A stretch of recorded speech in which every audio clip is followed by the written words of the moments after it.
درود بی پایان به ایران، درود بی پایان به همه شما دوستان عزیزی که بیننده این برنامه هستین. سلطنت آباد سابق، پاسداران امروز. توی این برنامه به این موضوع میرسیم و این برنامه یک برنامه متفاوتی هست. الان خب میدونید اخبار زیادی داره منتشر میشه، اخبار مذاکرات هست، اخبار آتش سوزی ها، خرابکاری هست، بمبگذاری هست، چی واقعا نمیدونیم. هر هفته یا هر دو سه روز یه بار یه انفجاری توی ایران یا همون تو منطقه خاورمیانه تیتر خبری داره میشه. حمله حوثی ها به فرودگاه بنگوریون، خبرهای زیادی داره منتشر میشه و خب خبرنگاران زیادی هم دارن این اخبار رو تحلیل میکنن. این برنامه به صورت غیر مستقیم ربط پیدا میکنه به این اخبار، ولی یه جورایی من فکر کردم که بهتر ما اسکلت بندی این اتفاقی که داره میفته در دنیا، مخصوصا در منطقه خاورمیانه، رو ببینیم ریشش چیه. و اخیراً آقای تاکر کارلسون با آقای کانگرسمن کورت ولدان یک مصاحبه خیلی جالبی داشتن. من ایشون نمیشناختم، ولی این مصاحبه رو چند بار نشستم تماشا کردم و دیدم که واقعا نکات مهمی داره که باید بهش پرداخته بشه. در طول این برنامه که به فکر کنم برنامه طولانی هم بشه، به اون نکات میپردازیم به خاطر اینکه مهمه این نکات و سعی میکنیم که اصل قضیه، یعنی ماجرای بین دولت ایالات متحده و دولت جمهوری اسلامی، دولتی که حاکم شده بر ایران، ببینیم که واقعا ماجرای بین دوتا چی است. به نظر من در این مصاحبه تاریخی هست، این مصاحبه که میتونه کمک کنه به اینکه ما این قضیه رو بهتر بفهمیم، درک بهتری داشته باشیم و وقتی که ما با حقیقت آشنا بشیم و درک بهتری از یک موضوعی داشته باشیم، تصویر بهتری میسازیم از آینده، حتی از اون چیزی که تا الان اتفاق افتاده، الگوهاشو پیدا میکنیم و میتونیم در نتیجه تصمیم بهتری برای آینده بگیریم. یعنی وقتی که این الگوها روشن شد برای ما، وقتی این نور افتاد روی این ماجرایی که پنهان شده، ما دیگه گول نمیخوریم و میتونیم تصمیم بهتری بگیریم. یعنی انگیزه من از این برنامه این هست. شاید یک دو هفته هستم روش کار میکنم و خلاصه بالاخره امروز به یه جنبندی رسیدم که بتونم این برنامه رو براتون تقدیمتون بکنم. اول راجع به خود آقای کورت ولدان من توضیحاتی رو بدم خدمتتون که ایشون نماینده کنگره یا همون مجلس ایالات متحده هستن. از سال 1987 وارد کنگره آمریکا شدن یا مجلس آمریکا شدن. حدود 20 سال در مجلس بودن. سال 2007 دیگه انتخاب نشدن که حالا داستان این که چطور انتخاب نشدن هم توی این برنامه خواهید دید. توی این مصاحبه‌ای که با تاکر کارلسون داشت راجعش صحبت میکنه و نکات مهم راجع به ایشون این هستش که ایشون شغل اصلیش آموزگار بوده، معلم بوده در مدرسه و بعد و در ضمن در آمریکا شغل آتش نشانی خیلی خیلی شغل مهمی هست. یعنی یک کسی که جون خودش رو به خطر میندازه برای اینکه به بقیه هم محلیاش، همشهریاش کمک کنه و او جون اونا رو نجات بده و جون خودش رو به خطر میندازه. یعنی کلن کسی که میره این شغل رو انتخاب میکنه، یعنی داره هر جور خطری رو به جون خودش میخره.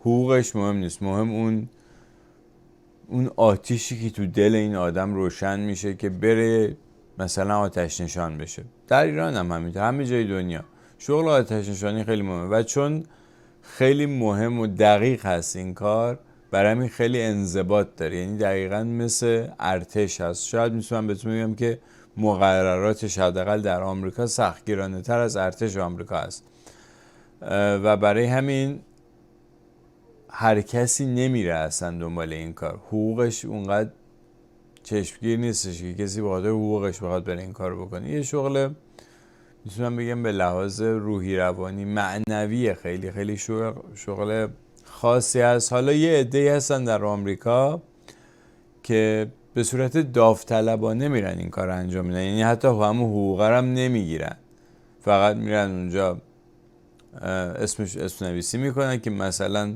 هفته‌ای 10 ساعت 20 ساعت وقت دارن و بهشون یه اسکیجوالی میدن که مثلا میگن فلان روز و فلان روز شما بیاین اینجا و داوطلبانه. و خیلی هم جدی نیستش که چون داوطلبانه کار انجام میده مثلا کار سبکتری بهش بدن یا اینکه ندیده بگیرن ارز وجودشو. خیلی کار مهمی است. میگم تعداد نفراتی هم که همیشه اونجا کار میکنن کمتر از چیز مورد نیاز هستن، اچه نیروهای داوطلب خیلی با آغوش باز پذیرفته میشن. این آقای کورت ولدون هم به غیر از اینکه معلم بوده نیروی داوطلب آتش نشان هم بوده و البته در سال 1987 که فکر میکنم ایشون 40 سالش بود اون موقع وارد کنگره آمریکا میشه، در این حال که حالا اون کارهای دیگر هم انجام میداده. و بعد چون توی سیستم آتش نشانی ایشون آشنایی پیدا میکنه با سیستم آتش نشانهای آمریکا، برای همین و بعدم خب وارد مجلس آمریکا، مجلس ایالات متحده هم شده، یه جور نماینده مجلس هم هست.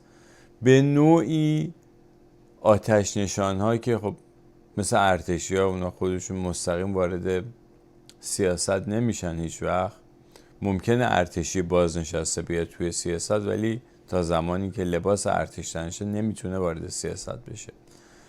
آتش نشانی هم همینطوره و ایشون به نوعی نماینده آتش نشان ها میشه، به خاطر اینکه میگم یه شغل خیلی مهمه. میهن پرسترین آدما میرن تو آتش نشانی، اینجوری بهتون میگم.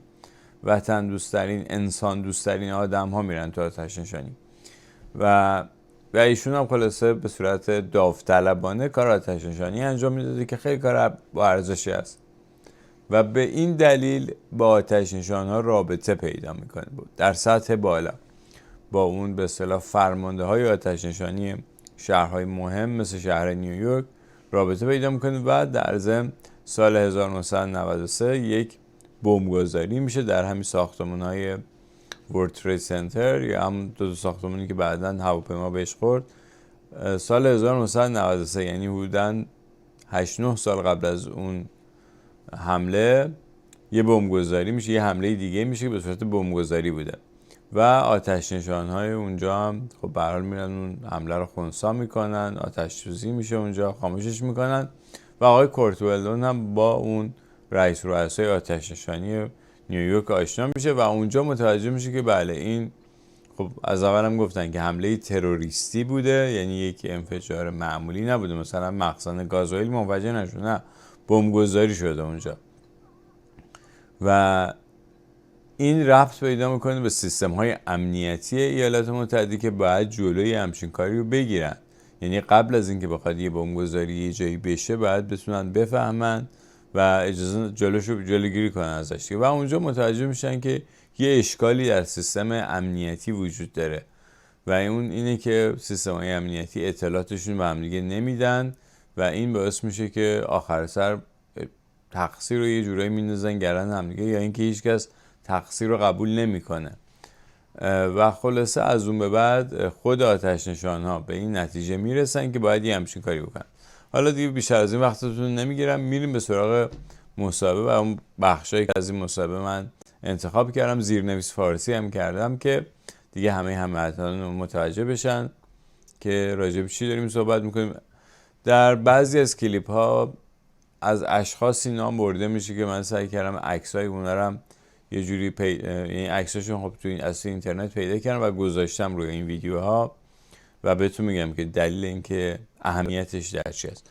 بریم با هم ببینیم این اولین ویدیو رو با هم دیگه ببینیم و بعد I get frantic calls from 4 of those professional staffers at the Able Danger Team, which I later learned was the name of this group at Fort Belvoir.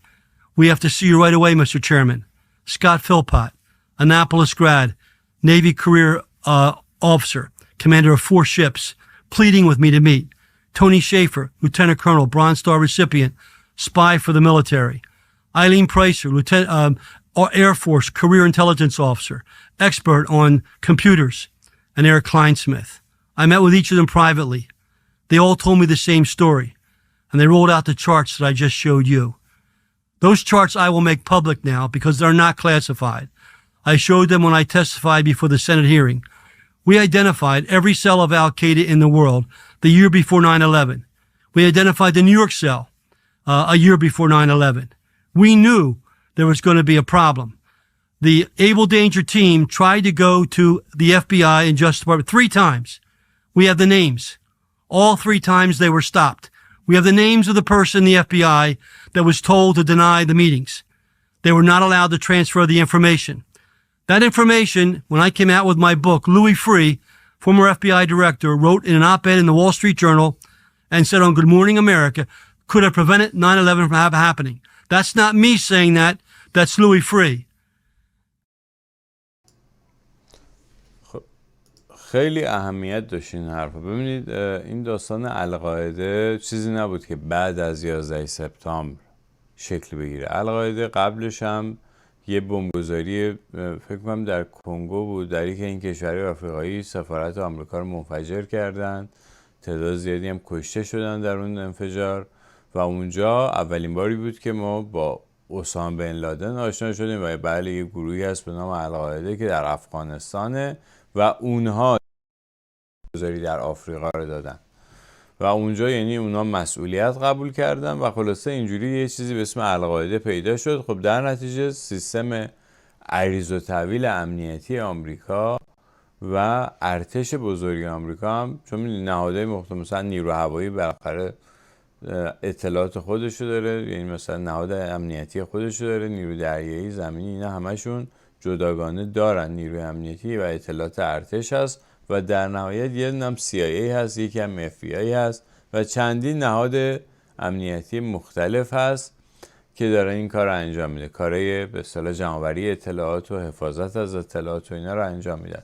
به هر حال این 4 نفری که ازشون اسپورت که همشون از یه فکر میکنم دانشکده افسری هست، در دانشکده نظامی هست، یک بیس نظامی هست اون فورت بلوایر، از اونجا مال اونجا بودن و یه تیمی خودشون درست کرده بودن به اسم ایبل دنجر تیم که اونها میان این آقای کورت ولدون که اون موقع جزء هیئت به اصطلاح امنیتی مجلس آمریکا بود، مثل کمیسیون امنیتی مجلس بوده، میان با ایشون صحبت میکنن و بهش میگن که ببین ما این تمام سلول های القاعده در دنیا رو شناسایی کرده بودیم و میدونستیم که اینا قراره به ما حمله کنن، یعنی یه جورایی میدونستن که این 11 سپتامبر قراره اتفاق بیفته.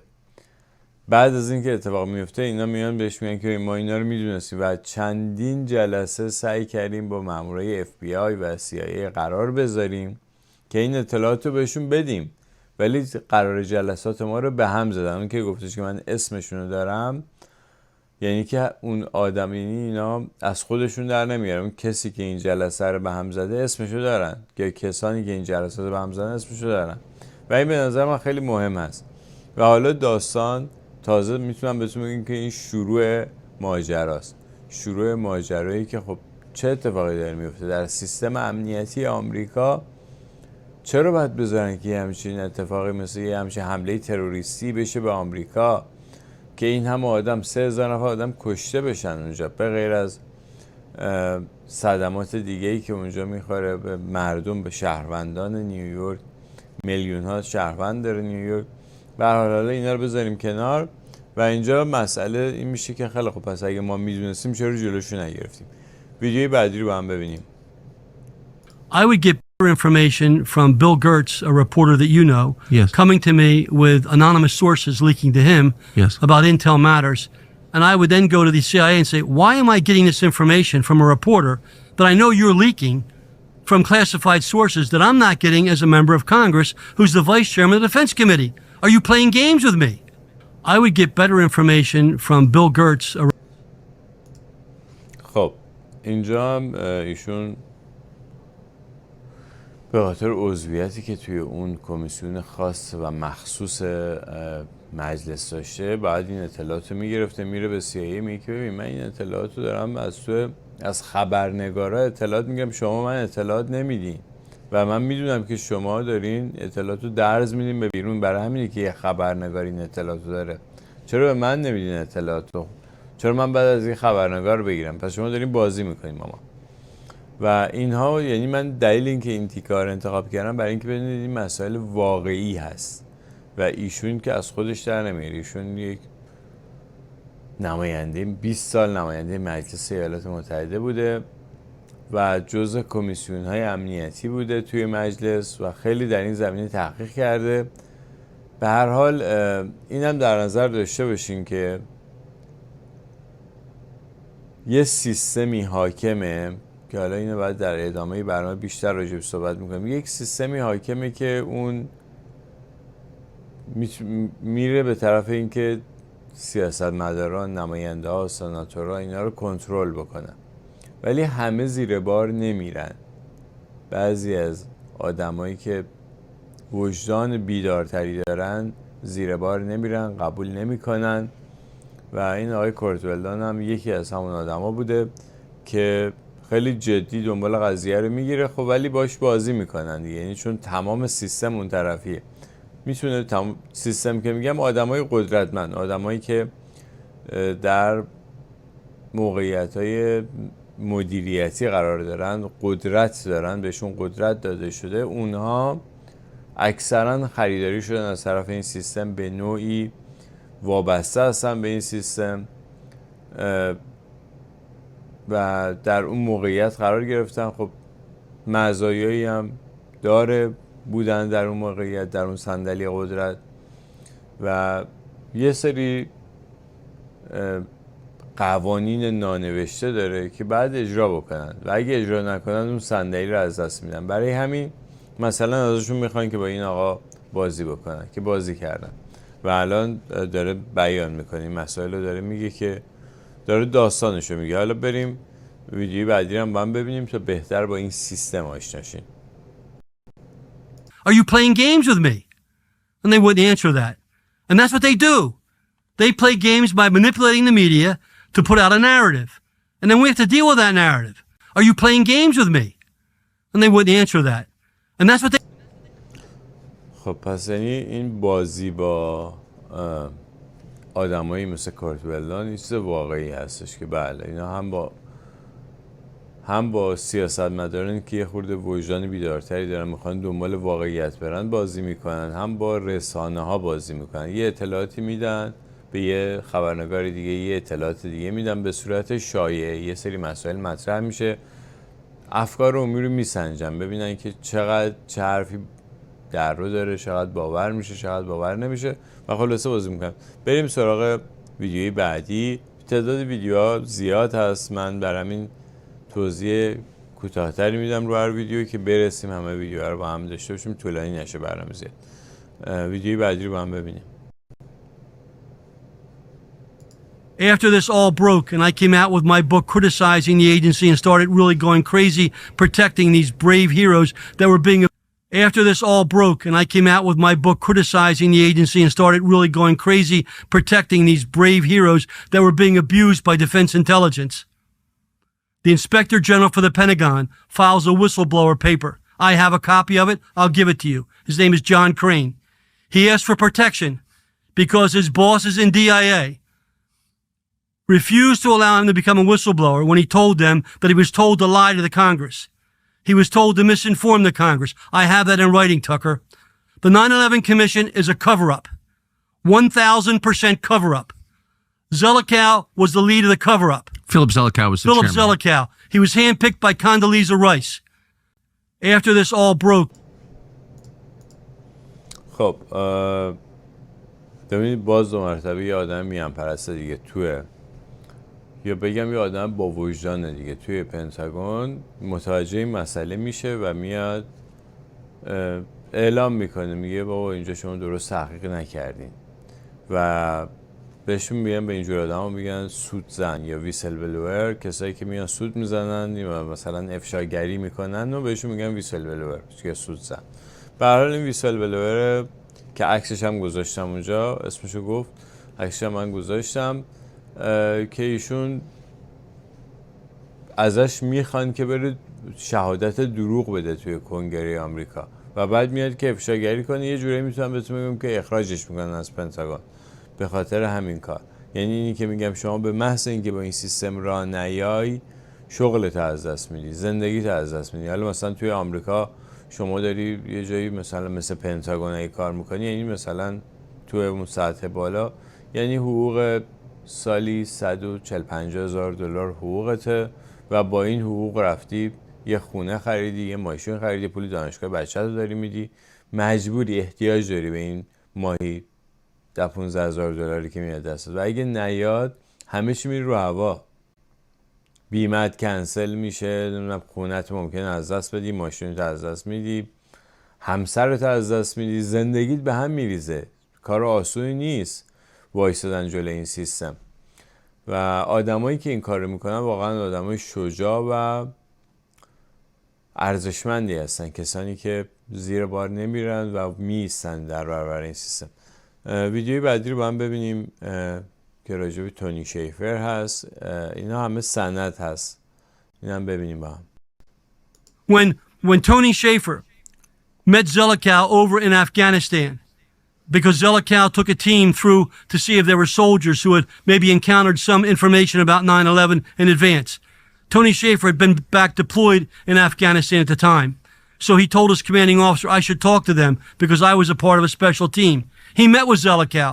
They exchanged business cards in Kabul. And Zelikow said to him, Lieutenant Colonel, you've got to see me as soon as you get back to America. It's very important. When Tony went back to the States, they had shut down his office, locked his office, secured all his files, and they then worked to destroy his personal reputation. They tried to destroy his career. I went to the floor and did a 1-hour special order, calling it a scandal bigger than Watergate. You can watch the footage. It's available online. I said, this is outrageous that the Defense Intelligence Agency is screwing a lieutenant colonel because he's telling the truth about what he was told to talk about when he came back from Afghanistan.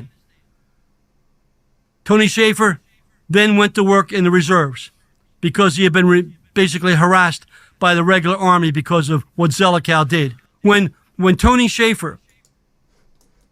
خب این آقای فیلیپ زلیکا رو من رفتم سرچ کردم. همین الان ایشون در چندین دانشگاه بزرگ و مشهور آمریکا پروفسور تاریخ هستن دیگه، از تو مجلس آمدن بیرون و ایشون مستقیما توسط کاندلیزا رایس که فکر میکنم اون موقع وزیر دفاع بود، یعنی رئیس پنتاگون بود، انتخاب میشه در مجلس برای تحقیق روی مثلا اون کمیته تحقیقی که در مجلس ایالات متحده تشکیل میشه که روی ماجرای 11 سپتامبر تحقیق کنن. این آقای فیلیپ زلیکا انتخاب میشه و ایشون به هر حال اینجوری که آقای کورت ولدون مدعی هستن کاورآپ میکنه، یعنی اینکه بسیاری از مسائلی که بعد راجعش تحقیق میشده رو تحقیق نمیکنه. از جمله این آقای تونی شیفر که عکسش هم دیدین، یک سرهنگ ارتش آمریکا که در افغانستان بوده، توی کابل ایشون رو میبینین. شنیدین چی گفت دیگه؟ توی کابل میبینن و اونجا یه سری اطلاعاتی بهش میده که میگه چه خوبی تو این اطلاعات، تو اومدی واشنگتن، بیا مثلا تو دفتر من و اون اطلاعات تو مدارکتو بده به من.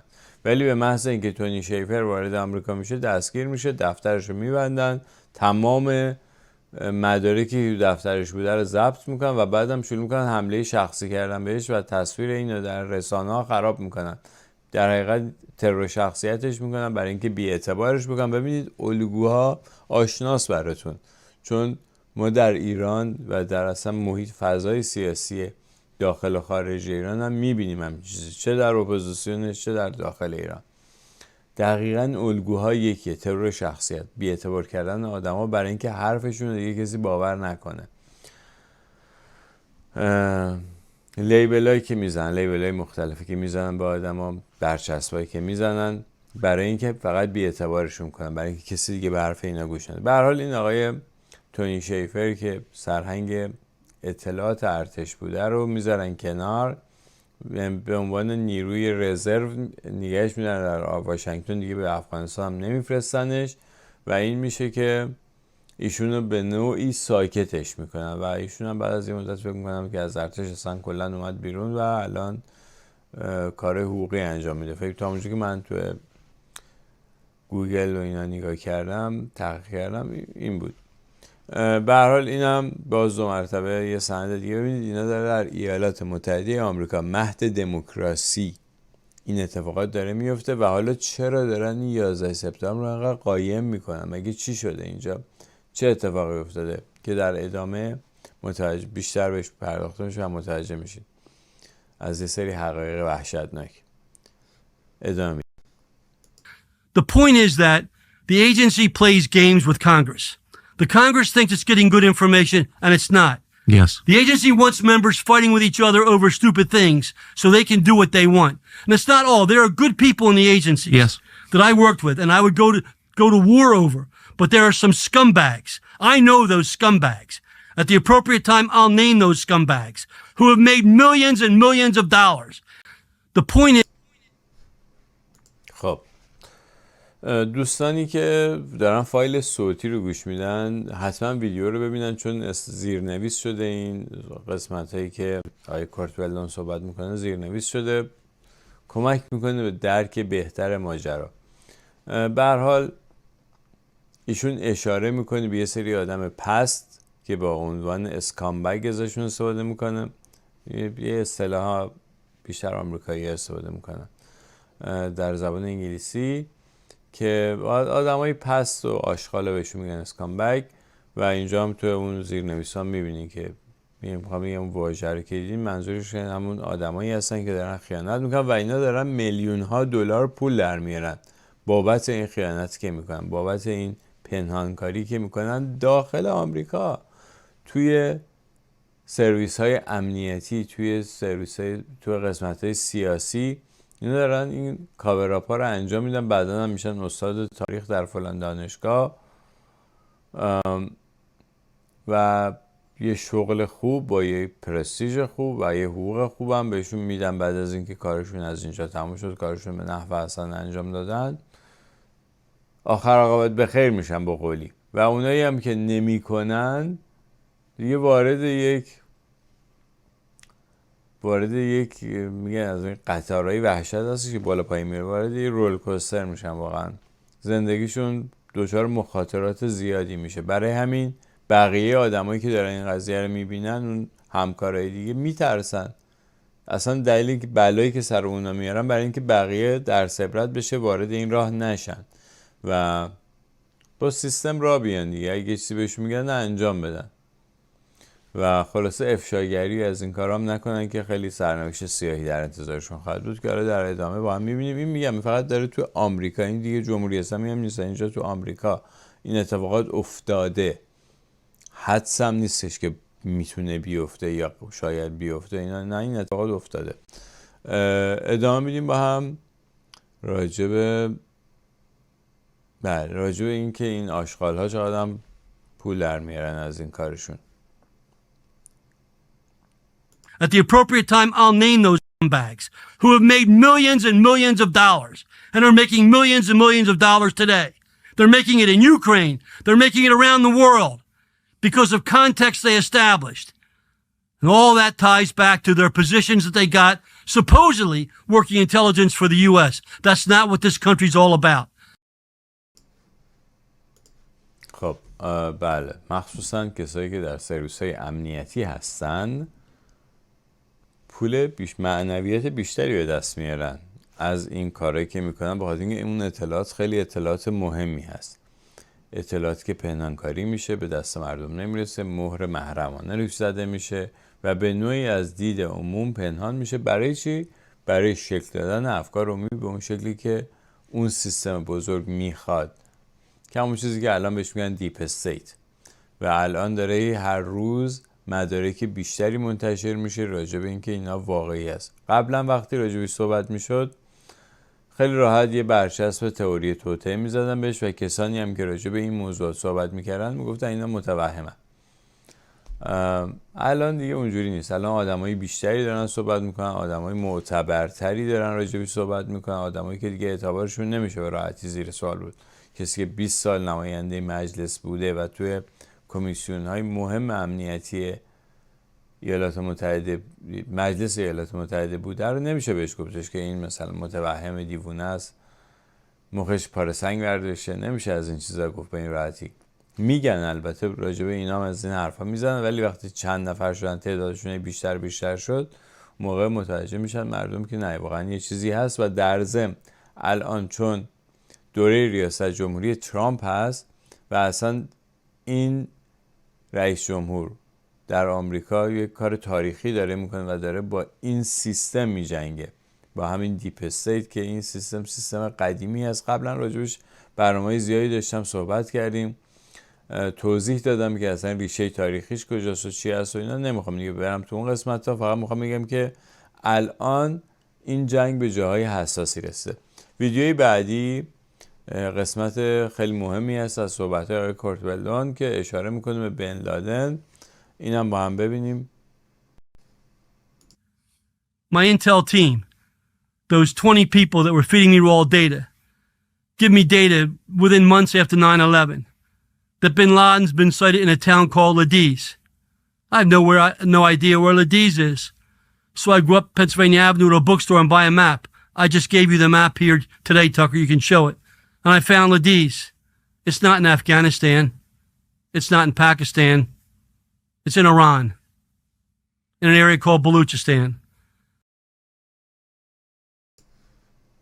خب این هم راجع به یه شهری به اسم لادیز هست. من اسم لادیز رو نشنیدم. خلاصه اول فکرم حدیثه، بعد فکرم عدیزه، هی خلاصه انقدر سرچ کردم تا بالاخره دیدم که بله، یه جایی در جنوب زاهدان یه تقریبا دهی هست که یه قلعه قدیمی داره که اسم اون قلعه لادیز هست و این آقای بن لادن هم در اون دهه بوده، یه در اون. حالا من که نرفتم اونجا نمیدونم، حالا من اینو رو نقشه پیدا کردم براتون میذارم ببینید. این جای لادیز اینجاست و اگه بخواین دقیق تر روی مپ ببینین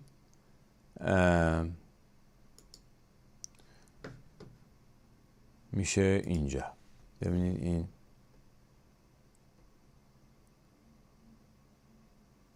این لادیز هست.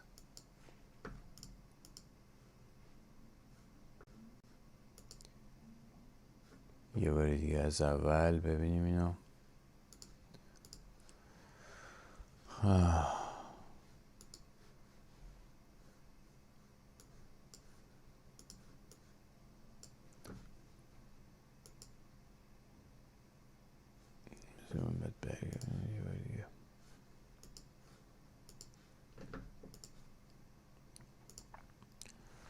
ببینید اینجا تقریبا جنوب زاهدان هست و بعداً هم حالا این اطلاعات رو آقای کورت ولدون در یک کتابی خیلی دقیق تر آورده. یک کتابی هم نوشته ایشون به اسم کاندان تو ترور که حالا در ادامه این مصاحبه بهش اشاره میکنه و اونجا خیلی دقیق تر راجع به این ماجرا صحبت میکنه. به هر حال اطلاعاتی میرسه به ایشون که آقا جان این آقای بن لادن الان در لادیز هست. لادیز کجاست؟ تو ایران، نه تو پاکستان نه تو افغانستان. ولی ارتش آمریکا داره نیرو میفرسته به افغانستان برای اینکه بن لادن رو پیدا بکنن و در صورتی که بن لادن در ایران هست. ویدیوی بعدی هم باز مربوط میشه به همین موضوع. So I go to the next classified briefing for the full committee. Now I'm the vice chairman of the full committee. There are 60 members. I'm the acting chairman at this time. So I said to the CIA, I have information that bin Laden's in Ladiz. This is their response to me. Mr. Chairman, we've heard similar reports. We can either confirm or deny them. I was in shock. We're sending kids to die in Afghanistan, and we can't confirm or deny whether or not bin Laden's in Ladiz? اینجاست که قضیه جالب میشه.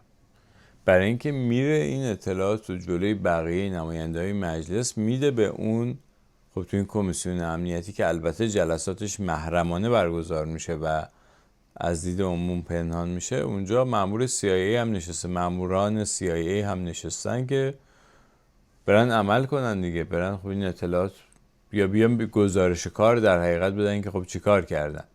و اینجا به جای اینکه اونا بیان اطلاعات بدن که مثلا بن لادن کجاست و کجا نیست، این آقای کورت ولدون که یک نماینده مجلس است و اطلاعات رو در حقیقت از اون ارتشیای دیگه‌ای که هرچی رفتن سراغ FBI ازشون به حرفشون گوش نکردن، از اون طریق این اطلاعات گرفته که بله این آقا تو لادیز هست و میره به مامورای CIA میگه که این تو ایرانه. میگن نه ما میتونیم تایید کنیم نه تکذیب. حالا شما داستان داشته باش، اطلاعات رسیده به CIA که آقای بن لادن در ایرانه و CIA هیچ عملی روش انجام نمیده، هیچ کاری انجام نمیده، ولی به جاش مثلا میرن تونی شیفر رو میگیرنش یا آفیسش رو میبندن، دفتر کاریش رو تعطیل میکنن، مدارکش هم ضبط میکنن، خودش هم میفرستنش جزو نیروهای رزرو دیگه، به افغانستان نمیفرستنش. این کاری که CIA میکنه این کاره. حالا ادامه داستان رو ببینیم، هر چقدر میریم جلوتر جالبتر میشه برای ما ایرانی ها مخصوصا که داریم از این سیستم صدم زندگیامون از دست دادیم به خاطر کار همین سیستم. ادامه میدیم. 3 months go by. I'm still supporting the president. My intel team comes back to me and say, Kurt, he's being treated at a military hospital outside of Tehran. I go back to the classified briefing and I ask the question in front of the full committee. And the answer from the CIA is, Mr. Chairman, we've heard similar reports. We can either confirm or deny that bin Laden is being treated at a military hospital outside of Tehran while we're sending kids to die in Afghanistan.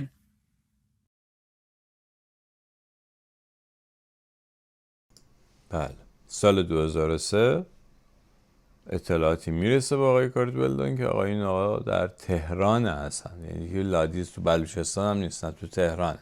حالا مثلا تو بلوچستان که بود ممکن بود بگن که آقا اونجا که مرز حساب کتاب نداره، این خودش یواشکی بدون دونستن دولت ایران اومده اینجا که اونم تازه غیر ممکنه، ولی میاد دیگه در تهران دیگه نمیتونن بگن یواشکی اومده یا خودش سرخود اومده، نه این با حمایت سرویس های امنیتی ایران اومده. و در ضمن اینم بهتون بگم، اینی که بن لادن در تهرانه و اطلاعاتش میرسه به نماینده مجلس آمریکا در آمریکا، یعنی تمام فیلترهای امنیتی CIA رد میکنه و میرسه به اون، مدیون یه سری آدم وطن پرست و میهن پرست یا با وجدان در داخل همین سیستم‌های امنیتی ایران، توی همون وزارت اطلاعات، توی همون اطلاعات سپاه، اونا دارن اطلاعاتو میدن بیرون. حالا بعداً شاید بفهمیم که کی بودن کسانی که این اطلاعاتو میدادن بیرون. به هر حال اونا کسایی هستن که دارن میبینن اطلاعاتو دارن میدن بیرون. آقای کورت ولدون از 2 منبع دیگه هم این اطلاعاتو تاییدیه میگیری که بله آقای بن لادن در تهرانه. فقط اون منبع نیست، که اون منبع از طریق یه سری آدمای اطلاعاتی امنیتی داخل ارتش میارن بهش میدن که اونا هم اطلاعاتو در حقیقت با از همتایان خودشون در جمهوری اسلامی گرفتن، یعنی آدمایی که خارج از سیستم، هم سیستم امنیتی آمریکا هم سیستم امنیتی جمهوری اسلامی، دارن یه سری اطلاعات با هم رد و بدل میکنن. ویدیوی بعدی رو هم ببینیم که باز تاییدیه است از یه نفر، یه تاییدیه دیگه است که بله بن لادن در تهرانه. Ron Klink comes to my office and brings this very tall man who's a former person from the Swedish area, but he's a U.S. citizen. And I said, how can I help you? You know, Congressman Murphy asked me to help. Ron Klink wants me to help. He said, Congressman, I want you to help me get into Iran.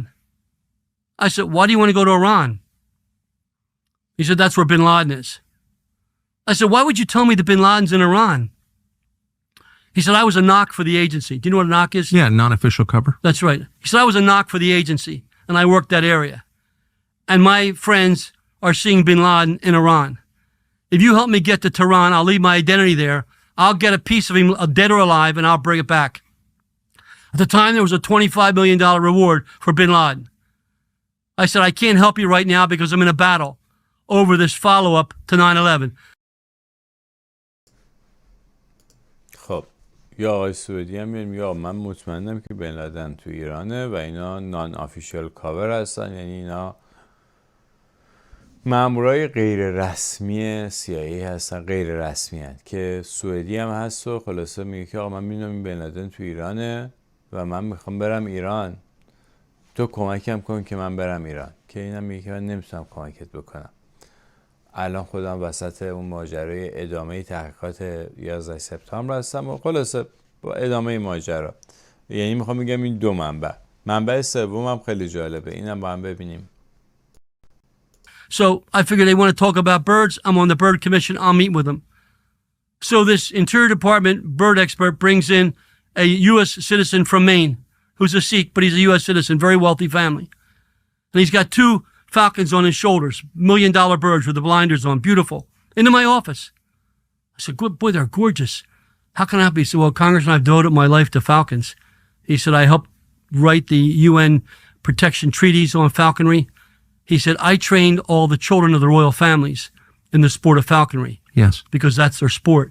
He said, they all know me. They all trust me. They In all the like Arab me. world, it's huge. Yes. Yes. He said, so, and I want to help the country, and there's a reward for bin Laden. I said, yeah, I know that. He said, I want you to help me go to Iran. I said, why do you want to go to Iran? Now, he knows nothing about anything else I'm doing. My falconers are seeing bin Laden's birds flying in Iran. You help me go to Iran, they'll accept. خب اینم منبع سوم که میدونی که این خانواده‌های ثروتمند کلا منطقه خلیج فارس و عربستان اینا عاشق اینن که شاهین حیوان دستی داشته باشن، یه شاهین داشته باشن و اینها رو آموزش میدن. و خلاصه این شخص هم همونجوری که شنیدین متخصص آموزش این شاهین ها بوده و اون هم میگه که ببین من اطلاعاتی گرفتم که شاهین های بن لادن رو تو تهران دیدن، تو ایران دیدن و من اگه برم ایران میتونم این شاهیناشو بگیرم و بعد اینا رو علامت گذاری بکنم، یه وسیله بهشون وصل بکنم و بعد از طریق اونا میتونیم بفهمیم که دقیقاً بن لادن کجاست و بگیریمش. و بازم 2 مرتبه سرشو به طاق میکنه. خلاصه اینم منبع سوم که تایید میکنه که بن لادن در تهرانه. حالا جلوتر که برسیم به کتاب، من چون کتابم من نسخه صوتیشو گوش کردم، کتاب کاندان تو ترور رو، که حالا هر وقت که خودش اشاره کرد بعد من بهتون میگم که اونجا چه مطالبی عنوان شده اضافه تر بر این. One day I'll tell the story because that's what America needs to hear. They need members of Congress who don't become duped by scumbags in the intelligence agency making money for themselves. And you know what, Tucker? I challenge them. I'll name them and I'll give their dollar amounts of where they're making money today in the countries that we're at war with. They care about themselves and their power. میبینید چقدر عصبانیه داره حرف میزنه؟ به خاطر اینکه داره میبینه که دارن خیانت میکنن و این عصبانی میکنه آدم ها. یعنی باورش نمیشه که یه آدمی به خاطر پول داره اینجوری پنهانکاری میکنه، چون این پنهانکاری ها پول زیادی بابتش پرداخت میشه از جانب اون سیستم، یه امتیازات زیادی داده میشه، مثل همین بستن قراردادهای خاص مثلا با پنتاگون. گفتم بذارتون اون دفعه مثال زدم که مثلا لباس، نمیدونم غذا، چیزهای مختلف، قراردادهای دولتی که سودهای وحشتناکی توش هست، اینا یعنی یکی از اون امتیازهایی که میگیرن این جور چیزاست. یا مثلا دخترش پسرش در USAID یه دفعه فاند قابل توجه میگیری که برای اینکه یه چیز بی ربطی رو در یک کشور بی ربط بره تبلیغ بکنه. از این مثلا اون دختر کلینتون که در اومد که بوده 83 میلیون دلار فاند دریافت کرده بوده. حالا مثلا آدمای کوچیک‌تر فاندای 5-6 میلیون دلار مثلا میگیره. بگذاریم بریم به سراغ ادامه داستان که باز 2 مرتبه مربوط میشه به قایم کردن بن لادن در ایران. Who was hiding the fact that bin Laden was actually in Iran? And Our intelligence agencies, they have plausible deniability. ببین به این واضحی داره میگه اینتلیجنس سرویس های امنیت اطلاعاتی که همون CIA باشه داره اینو قایم میکنه، نمیخواد. یعنی ما داریم اطلاعاتی میگیریم که آقا CIA تو ایرانه، اینا دارن قایم میکنن به جای اینکه بیان حتی نمیذارن که اینا ببرن بدن به رسانه ها که برن تحقیق کنن راجبش. اصلا کلا قایم میکنن این قضیه رو که بن لادن در تهرانه. در زمانی دارن اینو قایم میکنن که دارن بچهای آمریکایی رو میفرستن به افغانستان برای پیدا کردن بن لادن، چون افغانستان که مثلا دولتی نداشت که بخوام برن مثلا دولتشو سرنگون بکنن یا مثلا بشینن اونجا دولت جدید. این همش مثلا تمام بهونه برای پیدا کردن بن لادن بود. و بعد از این که بن لادن مثلا در پاکستان پیدا کردن و کشتنش، دیگه اون موقع گفتن که خیلی خوب دیگه دلیلی نیستش که ما تو افغانستان باشیم. به هر حال این هم به نظر من مسئله مهمی بود که مشخصا اینا به دردم و ثبت در تاریخه که مشخصا دارن میگن که سرویس امنیتی ایالات متحده به نفع جمهوری اسلامی داره پنهان میکنه که بن لادن در ایران هست. چون اگر میگفتن بن لادن در ایران هست، خب بن لادن کسیه که اومده حملات 11 سپتامبر رو انجام داده. پس دیگه آمریکا همه جور چراغ سبزی داره برای اینکه بره به ایران حمله کنه، بره به آخونده حمله کنه و بن لادن رو پیدا کنه. ولی نمیخواستن این اتفاق بیفته، چون حکومت آخونده رو در ایران میخواست. یعنی این سیستم، این دیپ استیت میخواد حکومت آخونده در ایران رو، و یه جورایی حتی سرویس امنیتی آمریکا رو هم داره کار میکنه به نفع اونا. و این قسمت هم با هم بشنویم که خیلی جالبه که در حقیقت دیگه آب پاکی میریزه رو دست هممون. We killed someone that Trump took great credit for, and I applaud him for it. And he said, we killed this guy. Soleimani. That's right. Soleimani was the guy the deal was cut with. The deal was not cut with the Iranian government. And we need to understand that. And this is the heart of what we have to get to. The Iranian people are not our enemy. I wrote this book in 2005, Countdown to Terror. It's all about Iran. It says that the people of Iran are not our enemy. And this book was endorsed by Jim Woolsey with a 3-page letter. Former CIA director. Former CIA director. This book was endorsed by Jack Caravelli, Gore CIA advisor. They both endorsed my book. The book was so popular that the people of Iran published it in Farsi. There it is. And they published the book. Without my approval, they published my book. It became a bestseller in Iran because it said, you're not the enemy of the American people. Here's what happened, Tucker. When the Shah was in power, think back, we were best friends with Iran. Of course. Our intelligence people trained the Iranian intelligence people. We trained them. They're our people. When the radical Ayatollahs and the mullahs took over Iran, they did not bring in a new intelligence service. They did not change the agency. The IRG stayed the same. The deal to place bin Laden in Iran wasn't cut with the Iranian government. It was cut with Soleimani. And that's why we killed him. خب این خیلی مهم بود این قسمت که میگه که مردم ایران دشمن ما نیستن، بلکه یه چیز دیگه ایه اینجا. و همین سلیمانی هم آدم اون سیستم بوده، برای همین هم کشتنش. حالا ترامپ هم فکر کرد که خیلی کار مهمی انجام داد، که کار مهمی هم بود، ولی در حقیقت مدرک جرم پاک کرد. کلا این سیستمایی که تروریست، گفتم ترور امضای بانک هاست. هر جا شما دیدین ترور شد، بدون اینکه وصل میشه به بانک، به بانکداری، به یه همچین جایی وصل میشه. و معمولا هم تروریست ها رو میکشنشون، چون مدرک جرم خود تروریست ها. یعنی تروریست ها کسی هستن که میتونن اگه گروه تحقیقی بره دنبال تحقیقات، وصل کنن گروه تحقیق به منبع اصلی که خود اون بانکدارا یا بانکدارا باشن. برای همین تروریست ها رو میکشن. تمام تروریست ها در طول تاریخ اینجوریه که یا یه گوشه‌ای در انزوا مردن، یا اینکه قبل از اینکه، یعنی هر چقدر که متأخرتر میشه تمام کل گروهشون از بین. دیدین حزب الله لبنان چیکارش کردن؟ کلا این سیستمه و این آینده‌ای که در انتظار شاید جمهوری اسلامی و سران بالاش هم باشه. برای سلیمانی رو حذفش کردن و احتمال خیلی زیاد اصلا اطلاعاتش خود جمهوری اسلامی رد داده بوده به سیستم‌های امنیتی آمریکا که تو فرودگاه ترتیبشو بدن، چون خامنه‌ای هم از طرف دیگه‌ای، یعنی از یه طرف سرویس امنیتی آمریکا به هر حال یه هول و ولایی داشت که شاید این بره اطلاعاتو بده بیرون و لو بره قضیه، و از یه طرف دیگه هم خود خامنه‌ای هم یه جوری تهدید میدید سلیمانی رو که ممکنه آدم محبوبی شده تو ایران، یه وقت ممکنه با اینکه آدم این کاره نبود ولی به هر حال پتانسیلش رو داشت، اگه میخواست مثلا میتونست یه کاری هم دست خامنه‌ای بده. به نظر من بیشتر میکسنس میکنه. حالا راجع به این کتاب کاندام تو ترور که نشون داد،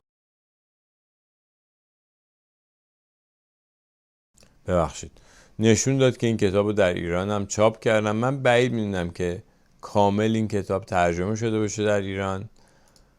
دلیلش هم بهتون میگم که چیه، به خاطر اینکه خیلی اسمهای زیادی برده شده توی این کتاب که این اسمها نمیدونم، من بعد ترجمه اون کتاب ببینم آیا واقعا خود این کتاب رو دقیقا ترجمه کردن یا اونم یه جور کاوراپ دیگه، یه جور پنهانکاری دیگه است برای اینکه کسی نره سراغ اصل مطلب. به هر حال من این کتاب نسخه صوتیشو توی آمازون تهیه کردم و گوش کردم. نکات جالبی راجع به صحبت میشه، مثلا اینکه همین که گفتم سلطنت آباد سابق، پاسداران امروز، برای اینکه جایی که سلیمانی در تهران زندگی میکرده در سلطنت آباد سابق یا پاسداران امروز اونجا تو اون محله زندگی میکرده. و اینی هم که اشاره کرد اینجا، گفتش که سرویس امنیتی ایران رو ما ساختیم، یعنی آمریکا ساخت، CIA ساخت که ساواک بشه رو CIA ساخت و بعدم وقتی که آخونده آمدن سرویس امنیتی از نو نساختن، همون سرویس امنیتی یعنی بدنه همون بود، همون تبدیل شد به سرویس امنیتی جمهوری اسلامی که حالا بهش میگن ساواما و یه بخشی از اون هم شد اطلاعات سپاه یا استادای مثلا این سرویس امنیتی رفتن به اون سرویس امنیتی دیگه ساختن که خصوصی تر باشه، نزدیکتر معتمدتر باشه برای آخوندا که اسمش هم گوشتن سازمان امنیتی سپاه هست. ولی مسئله یه چیزی که این آقای کورت ولدون و بسیاری از میهن پرستان آمریکایی بهش توجه ندارن 22 بهمن 57 است. سرنگون شدن حکومت شاه بدون خیانت و همکاری ساواک امکان پذیر نبود. خب خودشون هم اومدن گفتن که مثلا این فردوس، حسین فردوس که دوست شاه بود و این خیانت کرده، ولی فقط این یه نفر نبوده، یه مظنون دیگه ای هم هست که الان هم زنده است به اسم آقای پرویز ثابتی که ایشون هم به نظر من متهم شماره 1 این قضیه است در همکاری و تشکیل اینکه چطور حکومت رو بیارن پایین و بعدم چطور اپوزیسیون جمهوری اسلامی رو کنترل بکنن، که در اون اپوزیتک 2 که به نام عالی جناب ثابتی هست من اونجا مطالبی رو مطرح کردم. ایشون 5 تا مسابقه 1 ساعت و نیمی هم با تلویزیون منوتو که تلویزیون سازمانی CIA هست بخش فارسی کرد، ولی اونجا هم هیچ اطلاعات به دستخوری نداد، اصلا راجع به مجاهدین خلق که یک کلمه صحبت نکرد، راجع به بسیاری از اتفاقات دیگه، راجع به این شبهه‌هایی که هست. حالا ایشون مدعی هستن که در آبان ماه 57 از ایران اومدن بیرون، ولی منابعی هست که شهادت میده که نه خیر، ایشون تا 22 بهمن 57 هم در تهران بوده و بسیاری از کارها زیر نظر ایشون انجام شده و به هر حال ایشون میتونن خیلی از شبهات رو برطرف کنن و خودشون رو از این اتهام سنگین بری کنن. از نظر من ایشون متهم شماره 1 انقلاب 57 هست. حالا باید ببینیم در آینده، بالاخره الان عصر افشاگری هست و اینا مشخص میشه. من اگه جای ایشون بودم یک مصاحبه دیگه ترتیب میدادم به جای اینکه با یه مأمور امنیتی خود جمهوری اسلامی مصاحبه بده و تبدیلش کنم به یک کتاب. نه، خیلی شجاعانه بیان بشینن جلوی دوربین و این شبهات رو باز کنن برای مردم، وگرنه ایشون متهم شماره 1 یه همچین فاجعه‌ایه که سر مردم ایران اومده و این اتهام گریبانگیر ایشون و خانواده ایشون خواهد بود. اگر ایشون رفع اتهام نکنن خودشون. بگذاریم. در این کتاب کاندان تو ترور یه مسئله دیگه هم مطرح میشه، یه موضوع دیگه. تمام داستان کاندان تو ترور این هستش که یه شخصی داره به این آقای کورت ولدون اطلاعات میرسونه که این شخص مأمور سابق ساواک هست که اسم مستعار براش درست کردن تو این کتاب که خودش هم میگه که این اسم واقعی به اسم علی داره ازش نام میبره که این علی به من اینو گفت، علی به من اونو گفت. و این علی کتاب آقای کورت ولدون میاد در فرانسه هست و فکس میزنه یا نامه مینویسه، به صورت نامه نگاری میکنه با کورت ولدون و بعد در نهایت کورت ولدون میره فرانسه، اینم میبینه، باز اطلاعات خیلی خیلی مهمی میده، اطلاعات از داخل جمهوری اسلامی داره میده.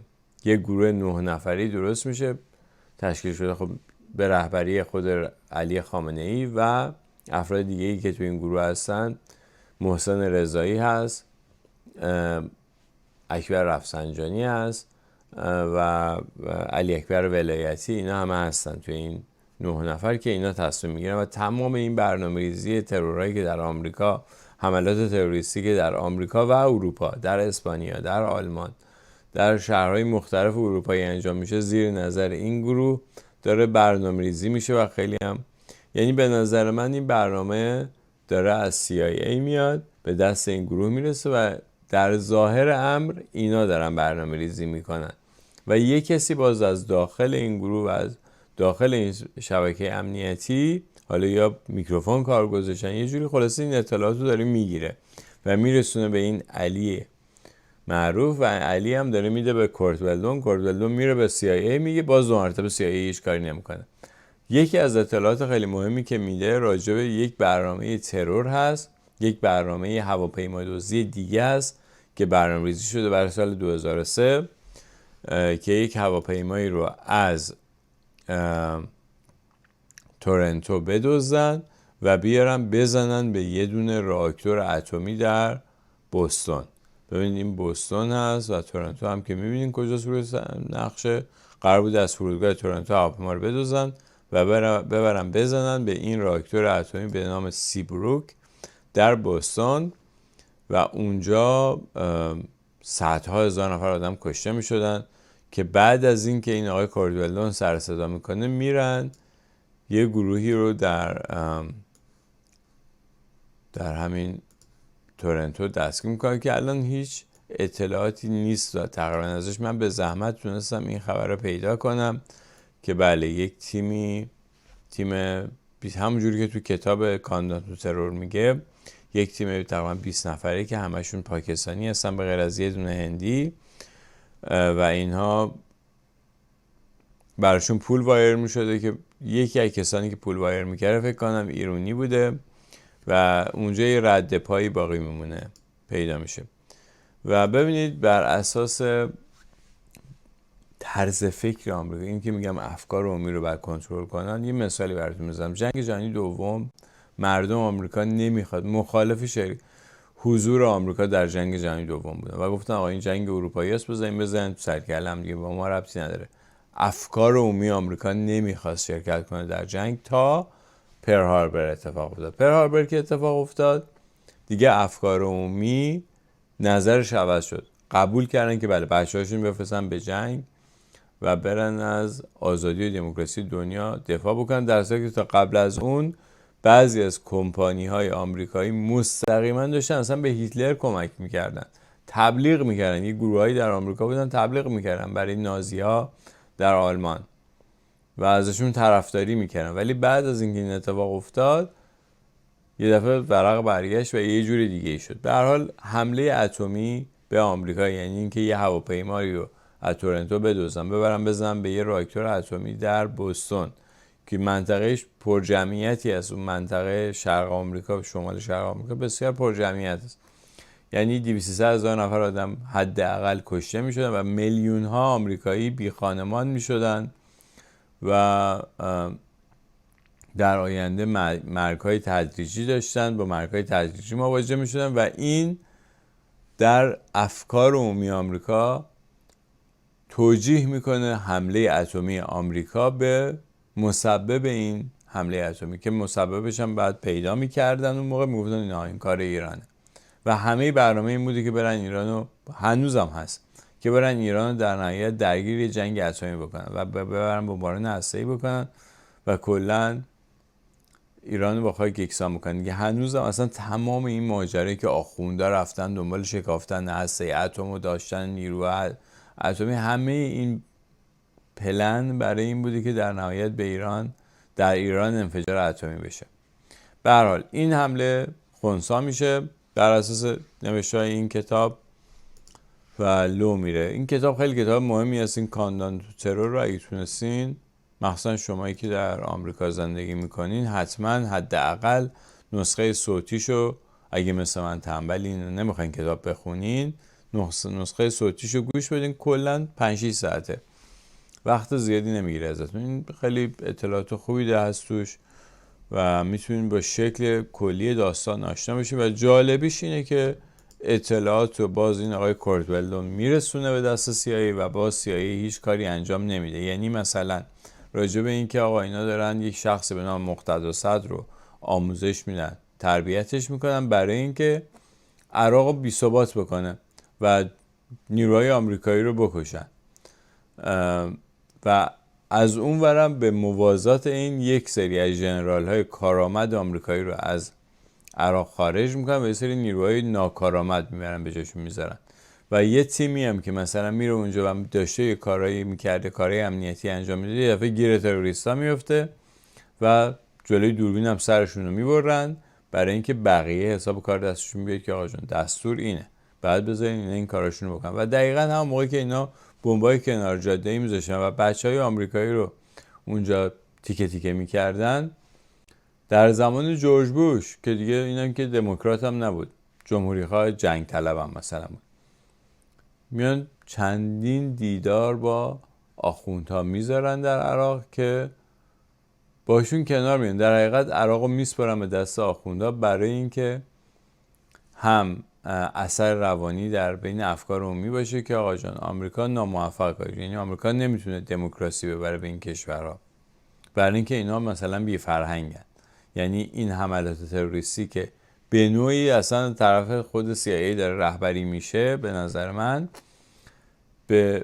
مثلا با پرچم آخوندها، با فیس یا آخوند، ولی این آخوندهای بیورزه که نمیتونستن برن یه همچین کارایی انجام بدن. این کار به کمک خود نهادهای امنیتی آمریکا داشته اتفاق میفته. نمونهش یعنی سند من همینه که بیا این آقای کورت ولدون میرفته این اطلاعات رو میداد، میگفت آقا مقتدا صدر میخواد مثلا عراق رو ناامن بکنه، چرا جلوشو نمیگرفتن؟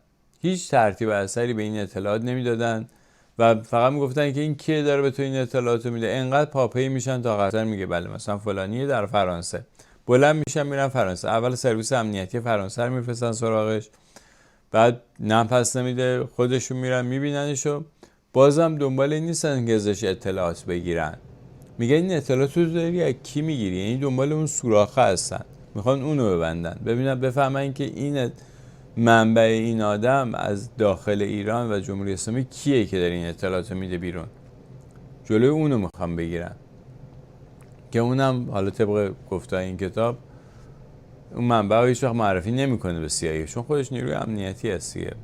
حالا اینجوری که تو این کتاب گفته مأمور سابق است و از خیلی هم اتفاقا به این موضوع هم اشاره نمیشه. یعنی میخوام بگم ببین بالاخره همه جا یه سری آدم با وجدان، یه سری آدم وطن پرست و میهن پرست وجود دارن که میخوان بر علیه این سیستم یه حرکتی بکنن. حتی در یک سیستم فاسد داغونی مثل جمهوری اسلامی هم 4 تا آدم پیدا شدن که خواستن این اطلاعاتو بدن بیرون، کشورشون نجات بدن، جلوی این آدم کشی رو در جای مختلف دنیا بگیرن.